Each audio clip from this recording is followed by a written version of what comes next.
ಮಂಗಳೂರಿನ ಕಂಕನಾಡಿಯಲ್ಲಿರುವ father Muller ಆಸ್ಪತ್ರೆಯಲ್ಲಿ 52 ವರ್ಷದ ಮಹಿಳೆಯ ಗರ್ಭಾಶಯದಲ್ಲಿದ್ದ 8 ಕಿಲೋಗ್ರಾಂ ಗಡ್ಡೆಯನ್ನು ಯಶಸ್ವಿ ಶಸ್ತ್ರಚಿಕಿತ್ಸೆಯ ಮೂಲಕ ಹೊರತೆಗೆದು ಆಸ್ಪತ್ರೆಯ ವೈದ್ಯರ ತಂಡ ವಿಶೇಷ ಸಾಧನೆಯನ್ನು ಮಾಡಿದ್ದಾರೆ.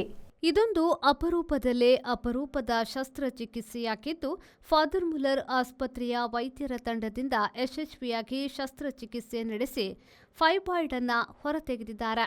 ಡಾಕ್ಟರ್ ಸುಜಯಾ ವಿ ರಾವ್ ಅವರು ಇದರ ನೇತೃತ್ವವನ್ನು ವಹಿಸಿದ್ರು. ಆಸ್ಪತ್ರೆಯ ಪ್ರಸೂತಿ ಮತ್ತು ಸ್ತ್ರೀರೋಗ ಶಾಸ್ತ್ರ ವಿಭಾಗದ doctor Joylan D Almeida, doctor Ekta Shetty, doctor Vismaya K, doctor Diya M ಮತ್ತು ಡಾಕ್ಟರ್ ನಯನಾ ಎಫ್ ಅವರು ಶಸ್ತ್ರಚಿಕಿತ್ಸೆಯಲ್ಲಿ ಸಹಕರಿಸಿದ್ದಾರೆ.